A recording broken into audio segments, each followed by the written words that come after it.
Մինչ Ադրբեջանի ղեկավարը անցած շաբաթավերջին ըստ էության բացառել էր, որ ռազմաքաղաքական ղեկավարները ազատ կարձակվեն, հայ պաշտոնյաները շարունակում են պնդել, թե ամեն ինչ անելու են, որ Բաքվում բանտարկված բոլոր 19 հայերը տուն վերադառնան։ Հայ գերիների թեման քննարկվել է նաև հայ և ադրբեջանցի փորձագետների մակարդակով անցած շաբաթավերջին Ծաղկաձորում տեղի ունեցած կլոր սեղանի ընթացքում։ Նոյեմբերին Բաքու մեկնած Հայաստանի քաղաքասարակության ներկայացուցիչներին, չնայած նման ցանկությանը, գերիներին տեսակցելու հնարավորություն չտրվեց։ Երկու կողմերն էլ ազատորեն քննարկել են իրենց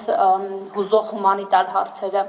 Մեր դեպքում դա իհարկե գերիների հարցն էր։ Նորից եմ ուզում շեշտել, որ այս խումբը չունի իր ավազորություն որևէ կերպ ազդելու գործընթացների վրա, բայց ունի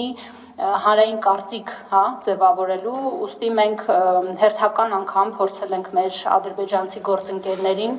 բացատրել, ինչու ներկայիս խաղաղության գործընթացների տրամաբանության մեջ չի տեղավորվում գերիների առկայությունը Բաքվում։ Եվ իրենք էլ իրենց կողմից են հումանիտար հարցերը բարձրացրել, օրինակ ականների քարտեզները 90-ականների պատերազմի ժամանակ անհայտ կորած ադրբեջանցիների հանգամանքը, եւ մենք էլ որքանով հասկանում եք, հստակ պատասխաններ չունենք, բայց գոնե փոխադարձ փորձում ենք հասկանալ եւ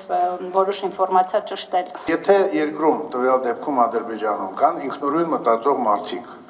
կան մարդիկ, որոնք կարող են հաղորդակցվել որոշումներ կայացնողների մեջ, կայացնողների հետ, ոչ միգուցե այն ձևով, ինչ որ մենք ենք անում, այսինքն բաց լրատվամիջոցների շնորհիվ կամ քննադատությամբ եւ այլն, նրանք դա անում են ավելի փակ եղանակով, բայց դա չի նշանակում, որ այդ մարդկանց առաջարկները, նախաձեռնությունները, գաղափարները տեղ չեն հասնում։ Եվ այդ առումով մենք կարծում եմ համոզվել ենք, որ դա տեղի է ունենում եւ անգամ այս տարբերությունների պարագայում կարողանում ենք բավականին կարծում եմ լուրջ արդյունքների հասնել, ինչ վերաբերում է այն մեր գործընկերների հետ, որոնք կամ արտերկրում են գտնվում ադրբեջանցի, այո, բնականաբար իրենց հետ էլ կապը պահպանում ենք, միշտ էլ պահպանել ենք եւ ես ձեզ ասեմ, որ այնտեղից էլ բավականին մեծ աջակցություն կա այս գործընթացին։